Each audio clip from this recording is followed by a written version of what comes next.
Boat నెక్కగలవా పోనరహరి తెడ్డు వేయగలవా? పూర్తి వివరాలకు చదవండి రేపటి సాక్షి దినపత్రిక.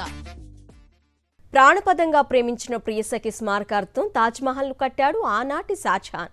అదే తరహాలో కలకాలం కలిసి ఉంటానని బాస చేసిన భార్య అకాల మరణంతో తీవ్ర మనోవేదన చెందాడు నేటి తరం షాజహాన్. అతనే హన్మకొండ జిల్లా వనమాల కనపర్తికి చెందిన శివరాజ్.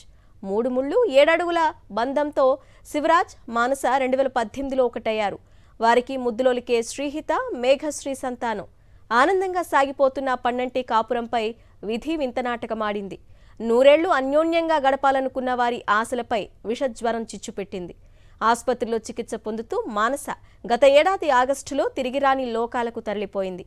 ఆమెనే గుండెల నిండా నింపుకొని మనస్ఫూర్తిగా ప్రేమించిన ఇల్లాలు దూరం కావడంతో శివరాజ్ విషాదంలో మునిగిపోయాడు. అయినా తన భార్య జ్ఞాపకాలు 10 కాలాలు పదిలంగా ఉంచాలని నిర్ణయించుకున్నాడు.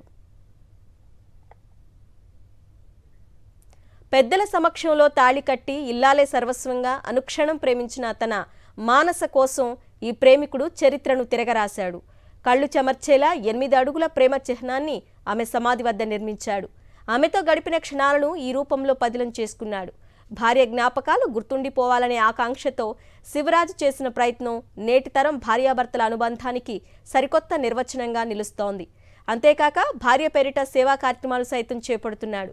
తన నుండి తన భార్య భౌతికంగా దూరమైన ఆమె జ్ఞాపకాలు సదా తన మదిలో మెదులుతూనే ఉంటాయని చెమ్మగిల్లిన కళ్ళతో చెబుతున్నాడు ఈ భగ్న ప్రేమికుడు. మా వనమాల కనపర్తి గ్రామం.